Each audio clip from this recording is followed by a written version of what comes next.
Mentari pagi perlahan menyelinap di antara pucuk-pucuk pohon cemara yang berjajar rapi di halaman sebuah rumah megah bergaya modern klasik.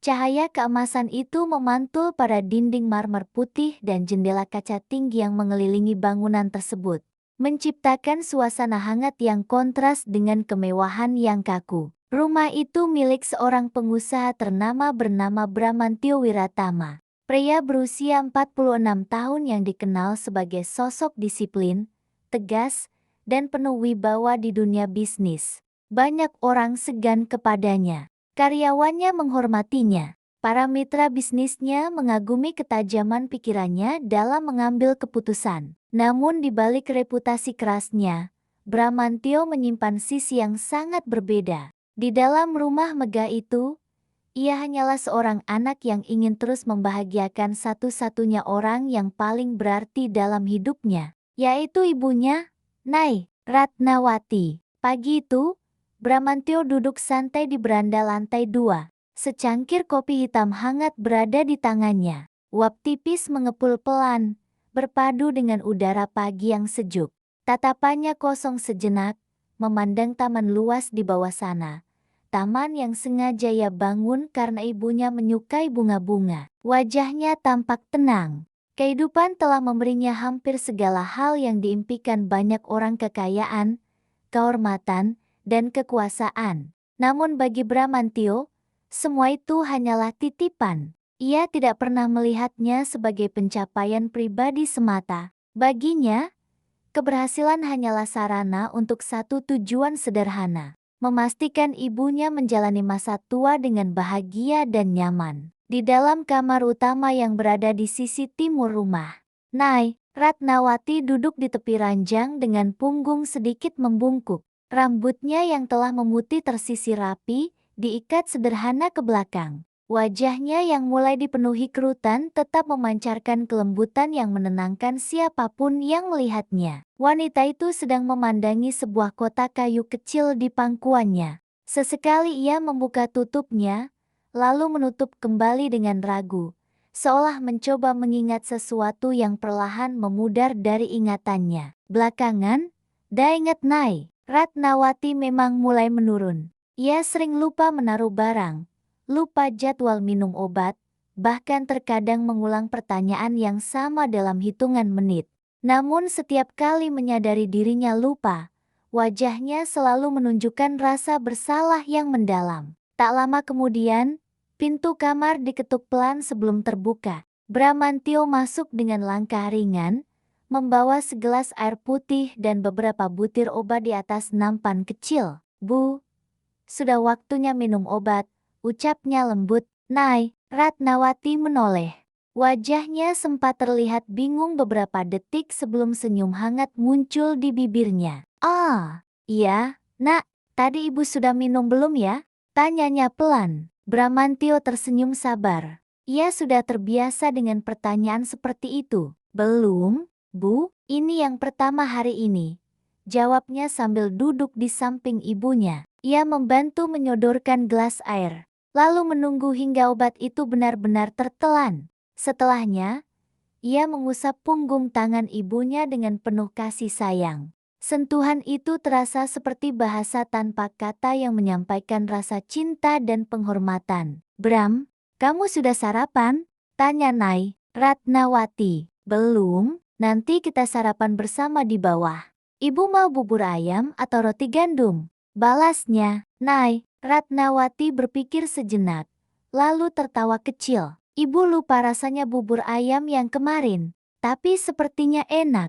"Ya sudah, bubur saja." "Baik, Bu, bubur ayam kesukaan ibu," jawab Bramantio sambil tersenyum. Bramantio berdiri, lalu membantu ibunya mengenakan kardigan tipis agar tidak kedinginan. Ia melakukan semua itu dengan ketelatenan yang jarang terlihat pada seorang pria dengan jabatan tinggi seperti dirinya. Baginya, merawat ibunya bukanlah kewajiban yang memberatkan. Justru itu adalah bentuk balas budi atas pengorbanan seorang wanita yang pernah bekerja siang malam demi menyekolahkannya ketika mereka hidup dalam kesederhanaan. Dulu, ketika ayahnya meninggal, Nai Ratnawati menjadi satu-satunya tulang punggung keluarga. Ia menjahit pakaian tetangga hingga larut malam, menjual kue setiap pagi, dan menahan lapar agar Bramantio tetap bisa makan dengan layak. Semua kenangan itu tertanam kuat dalam hati Bramantio.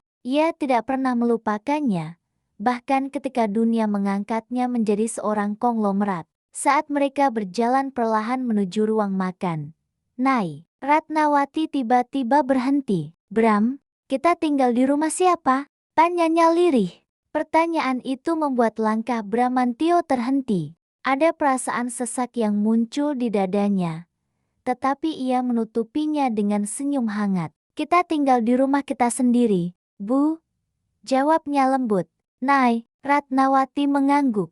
Meskipun sorot matanya masih menyimpan kebingungan, Bramantio menggenggam tangan ibunya dengan lembut, seolah ingin memastikan bahwa wanita itu tidak merasa sendirian dalam kebingungannya. Di ruang makan, meja telah tertata rapi dengan berbagai hidangan hangat. Aroma bubur ayam dan teh melati memenuhi ruangan. Cahaya matahari masuk melalui jendela besar, menciptakan suasana hangat yang penuh ketenangan. Nai, Ratnawati duduk perlahan, sementara Bramantio duduk di sampingnya, memastikan semuanya siap sebelum ibunya mulai makan. Bagi Bramantio, momen sederhana seperti itu adalah kebahagiaan sejati. Bukan rapat bisnis bernilai miliaran rupiah, bukan pula kontrak internasional yang sering ia tanda tangani. Kebahagiaan baginya adalah melihat ibunya tersenyum saat menyantap sarapan pagi. Di luar rumah, dunia terus bergerak dengan segala hiruk-pikuknya. Namun di dalam rumah megah itu, pagi hari dipenuhi cahaya kasih sayang yang tulus. Bramantio tidak pernah menyadari bahwa kedamaian yang ia rasakan saat itu hanyalah ketenangan sebelum badai besar perlahan mendekat ke dalam kehidupannya. Di ruang makan rumah megah itu, aroma roti panggang dan kopi hangat memenuhi udara pagi. Cahaya matahari menembus jendela kaca besar, memantulkan kilau lembut pada meja marmer putih yang selalu tampak sempurna. Di salah satu kursi, Larissa Adelia duduk dengan anggun sambil memegang tangan putrinya, Maira. Dengan telaten, Larissa merapikan kuku Maira yang masih duduk di bangku sekolah menengah pertama. Gerakannya lembut, namun raut wajahnya menunjukkan keseriusan yang khas. Wanita berusia 43 tahun itu dikenal sebagai sosok yang sangat menjaga penampilan. Rambutnya selalu tersisir sempurna, pakaiannya dipilih dengan sangat teliti dan tutur. Katanya hampir selalu terdengar lembut di hadapan orang lain. Bagi banyak orang, Larissa adalah gambaran istri pengusaha sukses yang sempurna. Namun, di balik senyum manis dan sikap elegannya, tersimpan perasaan yang tidak pernah ia ungkapkan kepada siapapun. Larissa mencintai kehidupan mewah yang diberikan Bramantio. Ia menikmati pesta-pesta eksklusif, pertemuan sosial para elite kota, dan sorotan kagum dari teman-temannya. Status sosial adalah sesuatu yang sangat ia banggakan. Ia percaya, kehidupan yang terlihat sempurna adalah bukti keberhasilan seseorang. Sayangnya, dalam pikirannya, keberadaan ibu mertuanya menjadi noda kecil dalam gambaran kesempurnaan itu. Nai, Ratnawati, yang mulai sering lupa dan kadang bertingkah seperti anak kecil, membuat Larissa merasa tidak nyaman. Beberapa kali wanita tua itu tanpa sengaja keluar kamar dengan pakaian rumah yang kusut saat ada tamu penting datang. Pernah pula ia memanggil pembantu dengan nama yang salah atau menanyakan hal yang sama berulang kali di hadapan orang lain. Hal-hal kecil itu, bagi Larissa, terasa seperti tamparan bagi citra keluarga mereka. Mommy, kenapa nenek suka lupa ya? Tanya Maira polos sambil memperhatikan kuku jarinya yang sedang dipoles. Larissa sempat terdiam sejenak. Ia menatap anaknya melalui cermin kecil di tangannya, lalu tersenyum tipis. Namanya juga sudah tua, sayang, jawabnya lembut.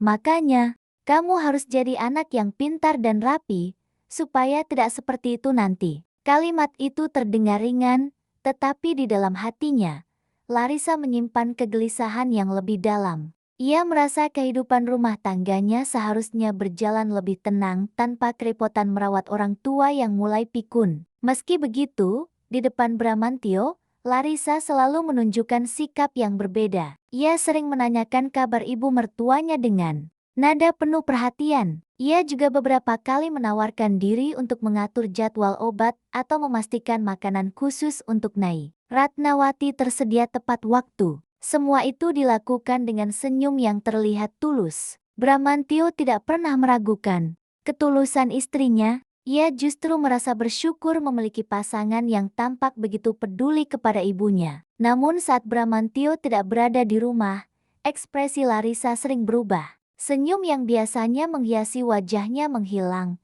digantikan tatapan dingin setiap kali melihat mertuanya berjalan perlahan di lorong rumah. Di dalam hatinya, kebencian itu tumbuh pelan, seperti retakan kecil pada dinding yang lama-lama membesar tanpa disadari siapapun. Larissa mulai merasa bahwa kehidupannya yang mewah dan teratur sedang terusik oleh sesuatu yang tidak bisa ia kendalikan. Dan tanpa ia sadari, perasaan itu perlahan mendorongnya menuju keputusan-keputusan yang kelak akan mengubah kehidupan keluarga mereka selamanya. Beberapa kilometer dari rumah megah milik Bramantio Wiratama, kehidupan berjalan dalam warna yang sangat berbeda. Di pinggir kota, dekat area tempat pembuangan akhir yang luas dan berbau menyengat, berdiri deretan gubuk sederhana yang terbuat dari papan bekas dan seng berkarat.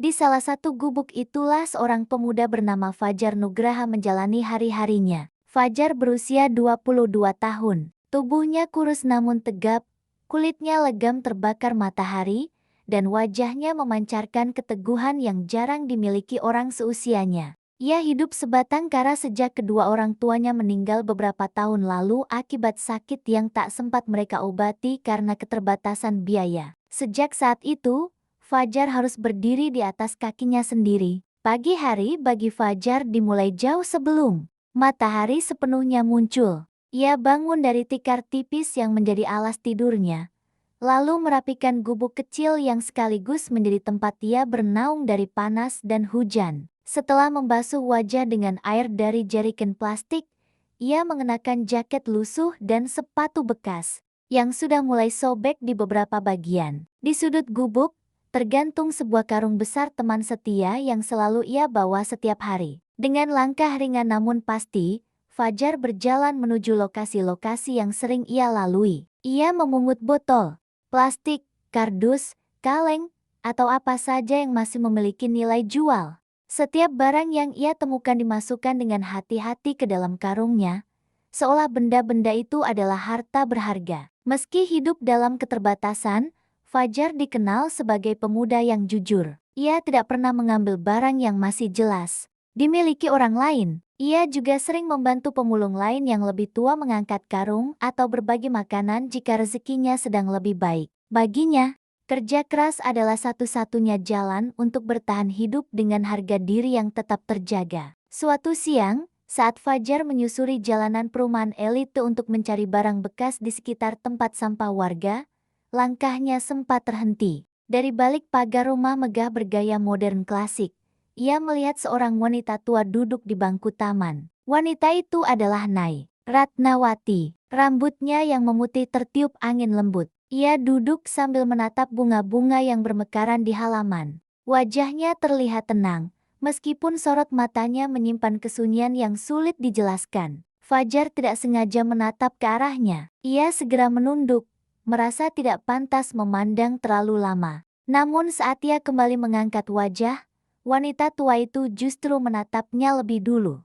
Tak ada raut curiga atau jijik di wajah Nai Ratnawati. Sebaliknya, ia tersenyum hangat. Senyum sederhana itu membuat Fajar tertegun. Sudah lama ia tidak merasakan senyum setulus itu dari orang asing. Banyak orang biasanya memandangnya dengan rasa iba, bahkan tidak jarang dengan tatapan merendahkan. Tetapi senyum wanita tua itu berbeda, penuh ketulusan dan kelembutan, seolah ia melihat Fajar sebagai manusia yang setara. Tanpa sadar, Fajar membalas senyum itu dengan canggung, lalu melanjutkan langkahnya. Namun, pertemuan singkat tersebut meninggalkan kesan yang mendalam di hatinya. Sejak hari itu, setiap kali melewati kawasan perumahan tersebut, Fajar sering teringat wajah Nai Ratnawati. Ia tidak tahu siapa wanita itu, Tetapi ia merasakan sesuatu yang menenangkan setiap kali mengingat senyum tersebut. Fajar tidak pernah membayangkan bahwa suatu hari, takdir akan mempertemukan hidupnya dengan keluarga besar wanita tua itu. Sebuah pertemuan yang kelak akan mengubah jalan hidupnya bukan hanya bagi dirinya sendiri, tetapi juga bagi orang-orang yang tinggal di rumah megah yang selama ini hanya ia lihat dari kejauhan. Bagi orang luar, keluarga Bramantio Wiratama tampak seperti gambaran rumah tangga yang sempurna. Rumah mereka selalu dipenuhi tawa, kemewahan, dan suasana yang hangat. Bramantio dikenal sebagai suami dan anak yang penuh tanggung jawab. Ia mampu menyeimbangkan kesibukan bisnisnya dengan perhatian kepada keluarga. Salah satu kebiasaan yang paling ia jaga adalah meluangkan waktu untuk ibunya. Setiap sore, Bramantio sering mengajak Nai Ratnawati berjalan perlahan mengelilingi taman rumah mereka. Ia menggandeng tangan ibunya dengan sabar, menyesuaikan langkah dengan gerakan wanita tua itu yang semakin lambat. Terkadang mereka duduk di bangku taman sambil mengenang masa lalu. Dulu ibu selalu menunggu Bram pulang sekolah di teras rumah, ujar Bramantio suatu sore sambil tersenyum kecil. Nai Ratnawati menatap wajah putranya dengan sorot mata yang lembut. Ia terkadang lupa detail kejadian, tetapi perasaan kasih sayang terhadap anaknya seolah tidak pernah pudar. Kamu dulu anak yang pendiam, jawabnya pelan, meski suaranya sedikit bergetar. Momen-momen seperti itulah yang membuat Bramantio merasa hidupnya utuh. Baginya, keberhasilan yang ia raih saat ini tidak pernah lepas dari doa dan pengorbanan sang ibu. Namun, di balik pemandangan yang tampak harmonis itu, retakan kecil mulai muncul. Larissa sering memperhatikan kebersamaan suami dan ibu mertuanya dari kejauhan. Wajahnya tetap tenang, tetapi dalam hatinya tumbuh perasaan yang sulit ia jelaskan. Ia merasa perhatian Bramantio terhadap ibunya terlalu besar, seolah menempatkan wanita tua itu sebagai pusat dari kehidupan keluarga mereka. Semakin hari, perasaan itu berubah menjadi kecemburuan yang ia pendam sendiri. Suatu malam, setelah Maira tertidur, Larissa duduk di ruang keluarga bersama Bramantio. Lampu redup menciptakan suasana tenang. Bramantio sedang membaca laporan bisnis di tablet, sementara Larissa menatapnya dengan raut wajah ragu, seolah sedang menimbang sesuatu yang berat. Mas, panggil Larissa pelan. Bramantio mengangkat kepala. Ya? Larissa menarik napas panjang sebelum melanjutkan kalimatnya. Aku cuma berpikir, mungkin akan lebih baik kalau Mama dirawat di tempat yang lebih profesional. Bramantio langsung menatap istrinya dengan tatapan heran. Maksud kamu panti jompo? Tanyanya, suaranya berubah tegas. Larissa berusaha tetap terlihat tenang. Bukan, maksudku menelantarkan, di sana Mama bisa dapat perawatan medis yang lebih lengkap. Ada teman seusia beliau, dan tidak. Jawaban Bramantio memotong kalimatnya dengan tegas. Ruangan seketika terasa sunyi. Selama aku masih hidup, lanjut Bramantio dengan suara berat, ibu akan tetap tinggal bersamaku. Ibu sudah merawatku seumur hidupnya. Sekarang giliran aku merawat beliau. Larissa terdiam. Ia tidak menyangka penolakan itu akan datang sekeras itu. Bramantio menatap istrinya dengan sorot mata yang jarang ia tunjukkan, sorot mata penuh keteguhan yang tidak bisa digoyahkan. Larissa, aku menikah denganmu karena aku percaya kamu bisa menerima keluargaku, termasuk ibuku. Kalimat itu terdengar sederhana, tetapi terasa seperti benteng yang menutup semua keinginan Larissa. Wanita itu menundukkan kepala, lalu tersenyum tipis seolah mengalah. Aku hanya ingin yang terbaik untuk keluarga kita, katanya lembut. Namun, senyum itu tidak mencapai matanya. Malam itu, setelah Bramantio kembali sibuk dengan pekerjaannya, Larissa duduk sendirian di ruang keluarga. Tatapannya kosong menembus jendela kaca yang memperlihatkan taman yang gelap. Di dalam hatinya, amarah mulai tumbuh. Ia merasa keinginannya tidak pernah benar-benar didengar. Ia merasa posisinya sebagai istri perlahan tergeser oleh keberadaan ibu mertuanya. Larissa menyadari satu hal, ia tidak akan pernah bisa mengubah keputusan Bramantio dengan cara langsung. Sejak saat itu, ia memilih diam. Ia kembali menunjukkan sikap manis seperti biasa, melayani suami dengan penuh perhatian, dan bersikap sopan kepada mertuanya. Namun jauh di dalam hatinya, ia mulai menunggu. Menunggu saat ketika suaminya lengah. Menunggu kesempatan yang mungkin datang tanpa diduga. Dan ketika kesempatan itu tiba, Larissa bertekad tidak akan menyia-nyiakannya. Retakan kecil dalam keluarga itu kini mulai melebar. Perlahan namun pasti, tanpa disadari oleh Bramantio yang masih percaya bahwa rumah tangganya berdiri di atas fondasi yang kokoh. Kesempatan yang selama ini ditunggu Larissa akhirnya datang tanpa ia perlu mencarinya. Suatu pagi, Bramantio menerima panggilan penting dari rekan bisnisnya di luar negeri. Sebuah proyek besar menuntut kehadirannya secara langsung selama kurang lebih 2 minggu. Proyek itu sangat menentukan ekspansi perusahaannya ke pasar internasional, sesuatu yang tidak bisa ia abaikan. Di ruang kerja pribadinya, Bramantio terlihat gelisah. Ia berjalan mondar-mandir sambil memikirkan satu hal yang membuatnya berat meninggalkan rumah ibunya. Saat makan malam bersama keluarga, ia menyampaikan rencana keberangkatannya. Aku harus ke Singapura dan lanjut ke Jepang. Paling lama 2 minggu, ucap Bramantio sambil menatap Larissa. Larissa menahan reaksi di wajahnya. Ia hanya mengangguk pelan, berusaha terlihat mendukung. Mas tidak perlu khawatir, katanya lembut.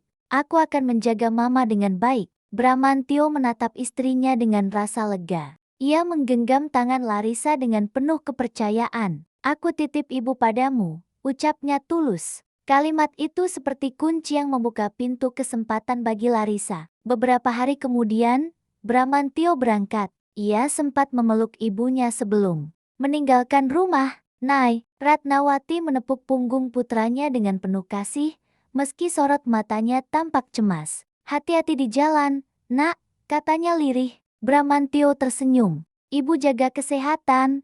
Ya, Bram akan cepat pulang. Mobil yang membawa Bramantio perlahan meninggalkan halaman rumah. Nai, Ratnawati berdiri di teras, menatap hingga kendaraan itu menghilang di ujung jalan. Ia tidak tahu bahwa kepergian putranya akan mengubah hari-harinya menjadi sesuatu yang jauh berbeda. Hari pertama setelah Bramantio pergi, Larissa masih menunjukkan sikap biasa. Namun keesokan harinya, perubahan itu mulai terasa. Larissa memanggil perawat pribadi yang selama ini merawat Nai. Ratnawati, saya rasa mulai hari ini Anda tidak perlu datang lagi, kata Larissa dengan nada datar. Perawat itu tampak terkejut.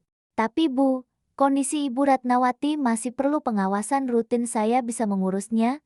Potong Larissa dingin. Gaji Anda akan tetap dibayar sampai akhir bulan. Anda boleh pergi. Tanpa banyak pilihan, perawat itu akhirnya meninggalkan rumah tersebut. Sejak saat itu, Nai, Ratnawati kehilangan satu-satunya orang yang selama ini membantunya menjalani hari-hari dengan lebih nyaman. Perubahan berikutnya terjadi secara perlahan namun terasa menyakitkan. Makanan Nai, Ratnawati mulai dibatasi. Ia hanya diberi porsi kecil dan sering terlambat disajikan. Obat-obatannya kadang sengaja tidak diberikan tepat waktu. Ketika wanita tua itu bertanya, Larissa menjawab dengan nada kesal. Ibu baru saja minum obat, katanya suatu hari.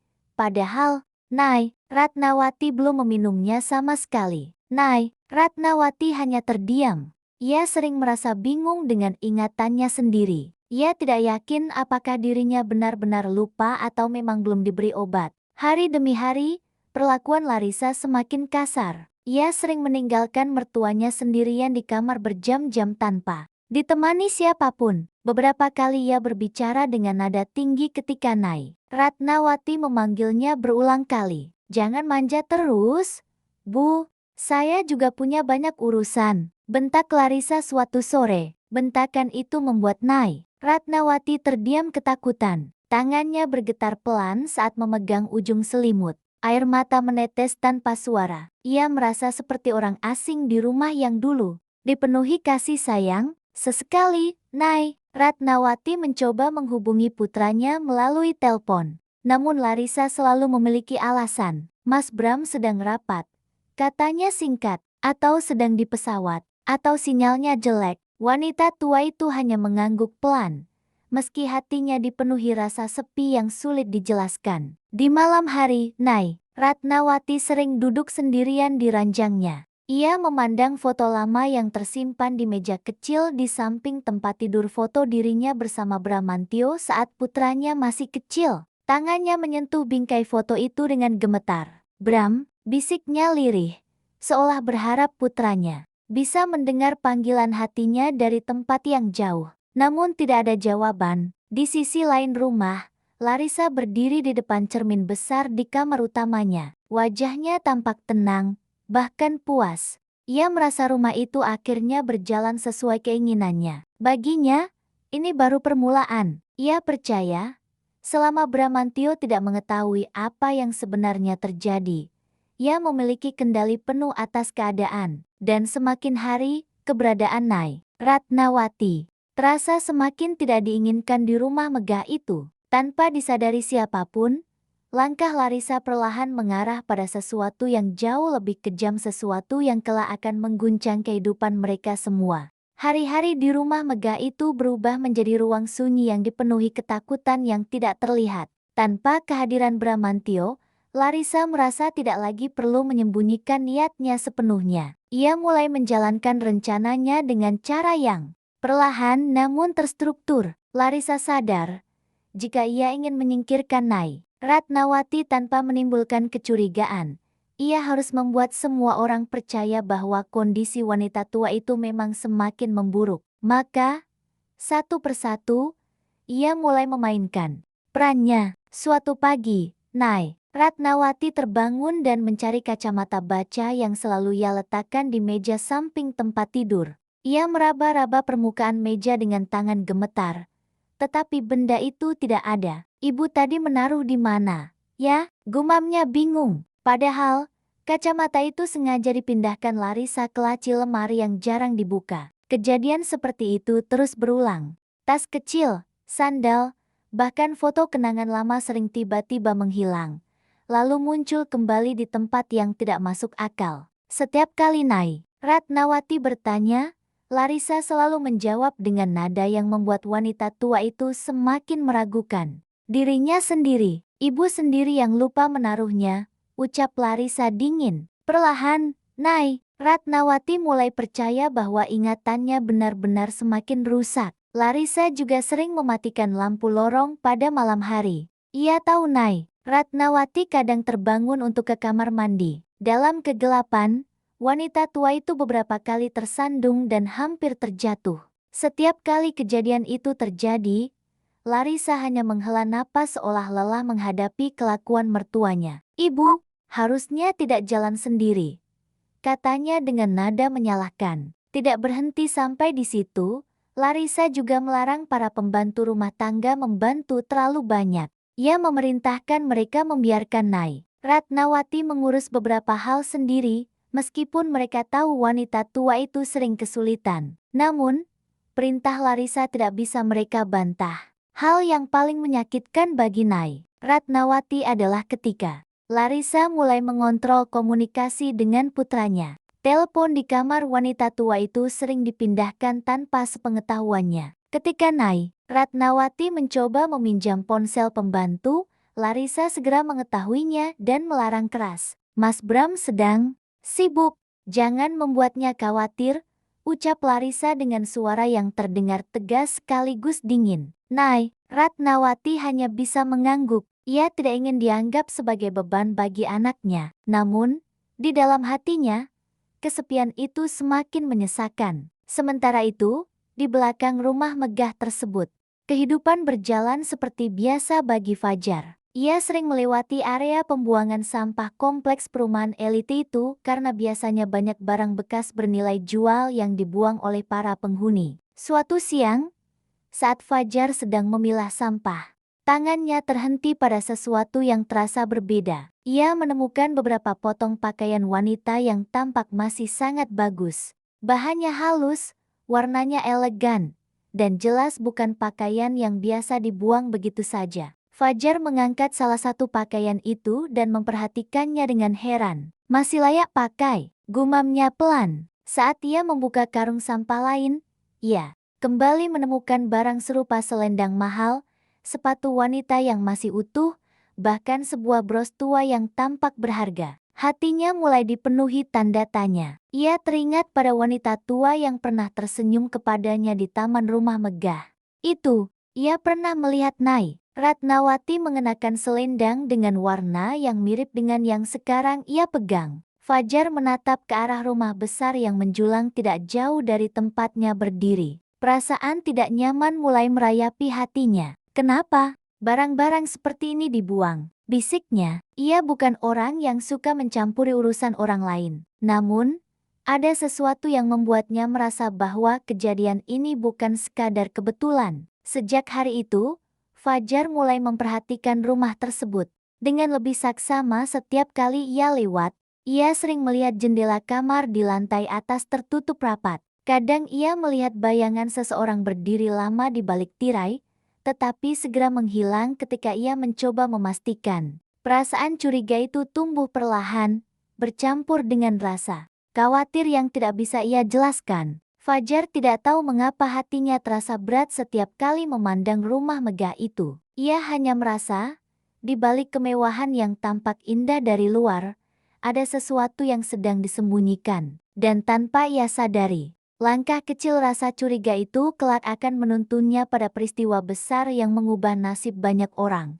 Hari kelima sejak kepergian Bramantio menjadi titik yang telah lama direncanakan Larissa. Selama beberapa hari sebelumnya, ia memastikan bahwa kondisi Nai Ratnawati terlihat semakin rapuh dan bingung. Ia ingin semua orang percaya bahwa wanita tua itu tidak lagi mampu mengurus dirinya sendiri. Pagi itu, Larissa memasuki kamar Nai Ratnawati dengan senyum yang jarang terlihat selama beberapa hari terakhir. "Ibu, hari ini kita jalan-jalan, yuk," ucapnya lembut.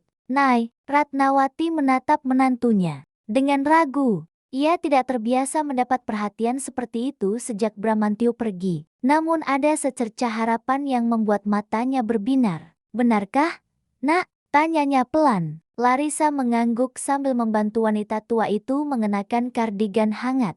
Sikapnya begitu ramah hingga Nai Ratnawati tidak menaruh kecurigaan sedikit pun. Tak lama kemudian, mereka meninggalkan rumah menggunakan mobil mewah keluarga. Sepanjang perjalanan, Nai Ratnawati terlihat bahagia. Ia memandang jalanan melalui jendela, seolah menikmati udara luar yang sudah lama tidak ia rasakan. "Kita mau ke taman?" tanyanya polos. Larissa hanya tersenyum tipis tanpa menjawab. Mobil terus melaju, meninggalkan kawasan perumahan elit, melewati jalan raya yang semakin sepi, hingga akhirnya memasuki wilayah pinggiran kota. Bau menyengat mulai tercium, bercampur dengan debu yang berterbangan di udara. Nai Ratnawati mengernyit pelan. "Ini bukan jalan ke taman," gumamnya bingung. Larissa tetap diam. Wajahnya berubah dingin, berbeda jauh dari sikap ramahnya beberapa saat sebelumnya. Mobil akhirnya berhenti di dekat area tempat pembuangan sampah yang luas. Tumpukan sampah menjulang tinggi, dipenuhi suara lalat dan deru kendaraan pengangkut limbah. Pemandangan itu kontras dengan kemewahan yang biasa mengelilingi kehidupan Nai Ratnawati. "Ibu turun sebentar." "Ya," kata Larissa datar. Dengan gerakan lambat, Nai Ratnawati membuka pintu mobil. Kakinya melangkah ragu saat menginjak tanah yang kotor dan berlumpur. Ia menoleh ke arah Larissa, berharap mendapatkan penjelasan. Namun sebelum ia sempat bertanya, Larissa mendorong tubuh wanita tua itu menjauh dari mobil. Nai Ratnawati kehilangan keseimbangan dan hampir terjatuh. Tangannya gemetar saat mencoba berdiri. "Kembali, Larissa, kita di mana?" tanyanya dengan suara bergetar. Larissa menatapnya tanpa ekspresi. "Ibu akan lebih cocok tinggal di sini," jawabnya dingin. Nai Ratnawati tertegun. Kata-kata itu terasa seperti petir yang menyambar hatinya. Ia mencoba mendekat ke mobil, matanya mulai dipenuhi air mata. "Tolong, jangan tinggalkan ibu. Ibu mau pulang," ucapnya lirih penuh kepanikan. Tangannya berusaha meraih pintu mobil, tetapi Larissa dengan cepat menutupnya. Mesin mobil dinyalakan. Suara deru mesin terdengar memecah keheningan. Nai Ratnawati mengetuk kaca mobil dengan tangan yang gemetar. "Larissa, tolong, ibu mohon," tangisnya pecah. Namun Larissa tidak menoleh lagi. Tatapannya lurus ke depan, seolah berusaha menutup semua suara yang mencoba menghentikan keputusannya. Perlahan, mobil mewah itu bergerak meninggalkan lokasi. Debu beterbangan mengikuti laju kendaraan yang semakin menjauh. Nay, Ratnawati berdiri terpaku. Air matanya mengalir tanpa henti.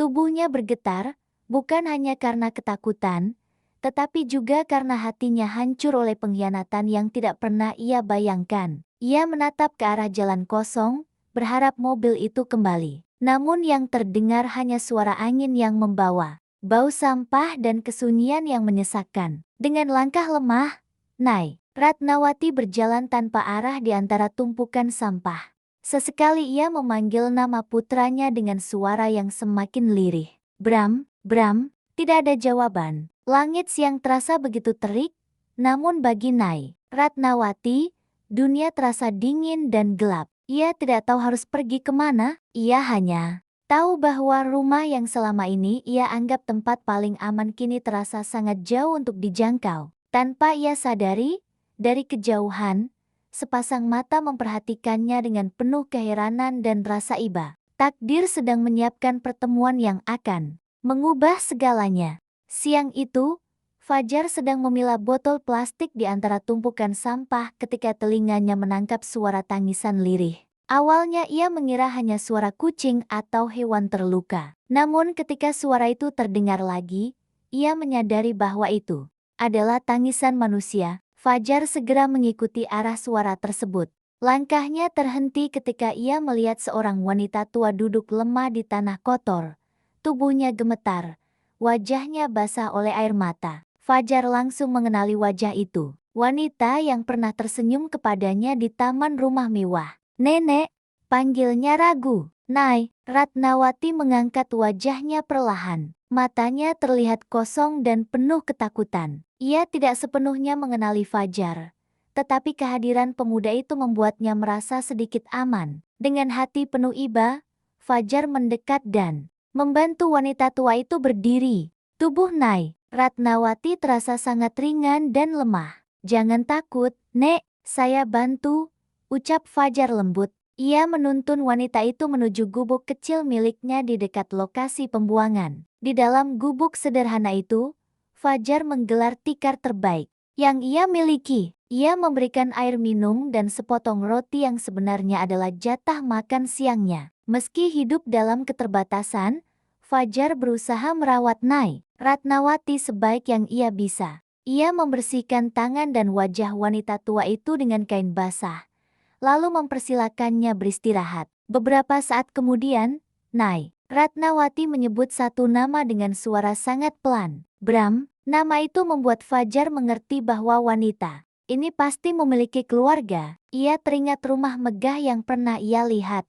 Tanpa berpikir panjang, keesokan harinya Fajar memutuskan mengantar Nay, Ratnawati kembali ke sana. Dengan menuntun wanita tua itu berjalan perlahan, Fajar akhirnya tiba di depan gerbang rumah besar tersebut. Namun sebelum mereka sempat masuk, petugas keamanan segera menghentikan mereka. Tidak boleh masuk, bentak salah satu penjaga. Fajar mencoba menjelaskan dengan sopan bahwa wanita tua itu adalah penghuni rumah tersebut. Namun para petugas justru mengusir mereka, menganggap Fajar hanya pemulung yang mencoba mencari masalah. Nay, Ratnawati terlihat semakin bingung dan ketakutan. Dengan hati berat, Fajar akhirnya membawa wanita itu kembali ke gubuknya. Ia tidak tahu harus berbuat apa, tetapi satu hal yang ia yakini, ia tidak mungkin meninggalkan wanita tua itu sendirian. Di tengah keterbatasannya, Fajar memilih merawat Nay, Ratnawati dengan ketulusan yang bahkan jarang ia terima dalam hidupnya sendiri. Dan,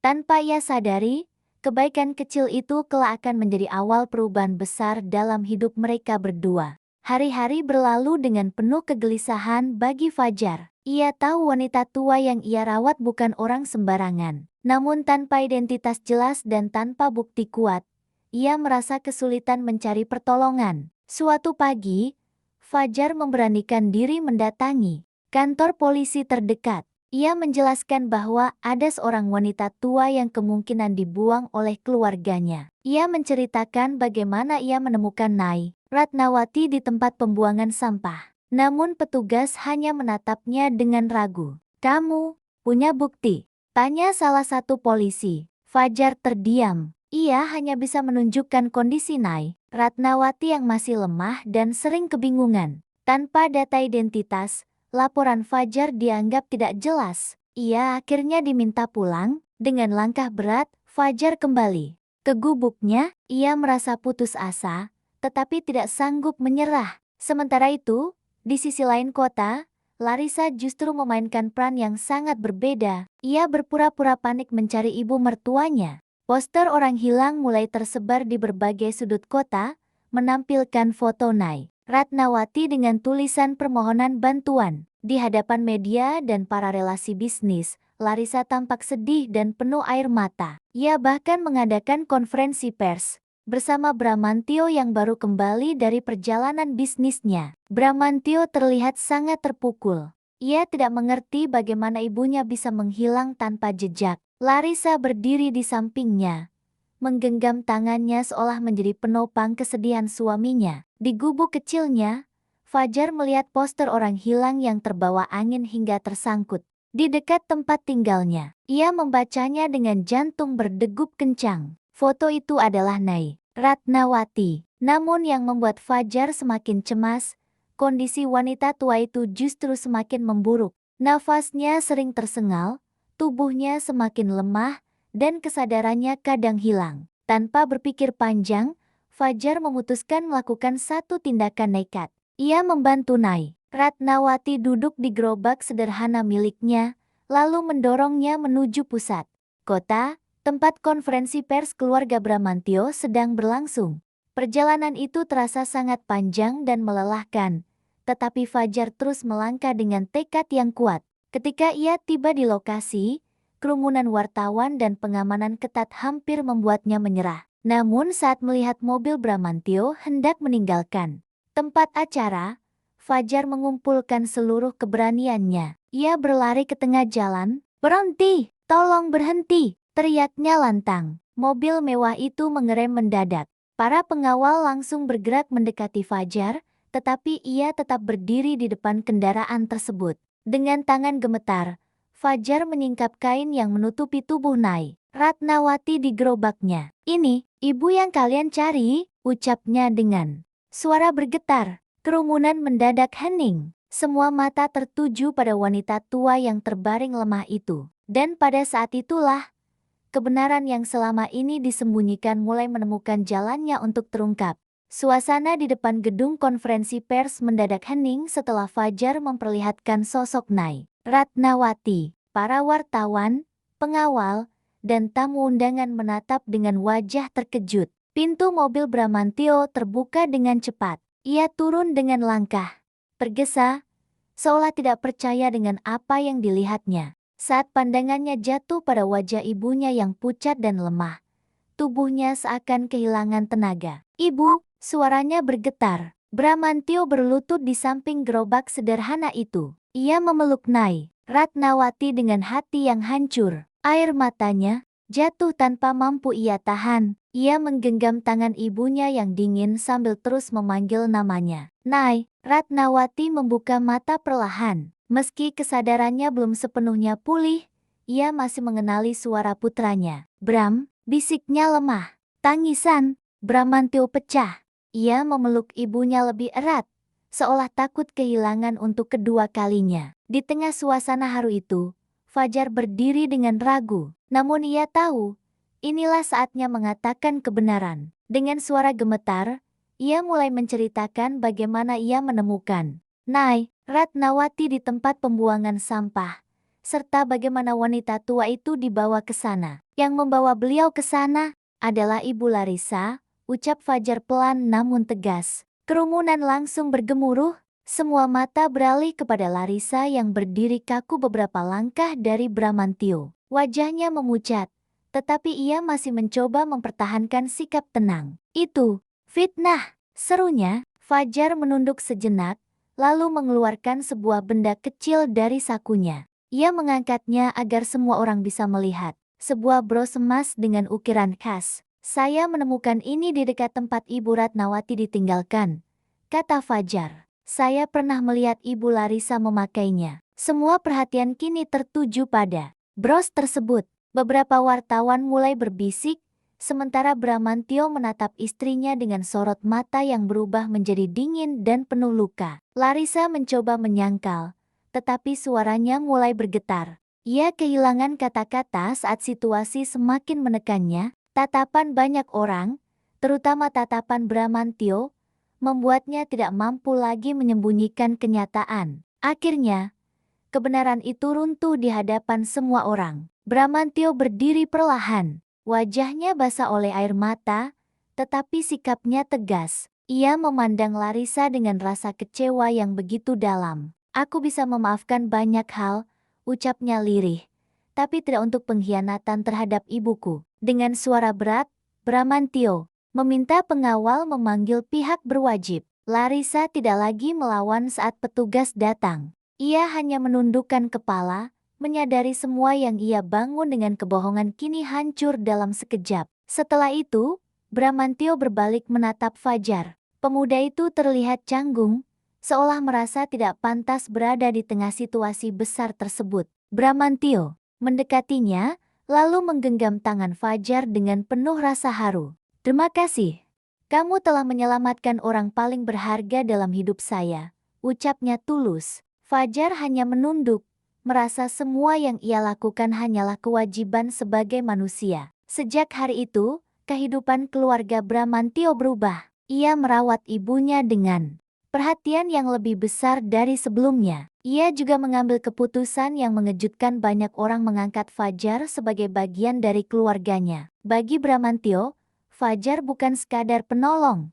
Pemuda itu adalah bukti bahwa kemuliaan seseorang tidak ditentukan oleh kekayaan, jabatan, atau status sosial. Ia menyadari satu hal yang selama ini sering dilupakan banyak orang, bahwa ketulusan hati dan keberanian berbuat baiklah yang menjadikan seseorang benar-benar bernilai di hadapan manusia dan di hadapan Tuhan.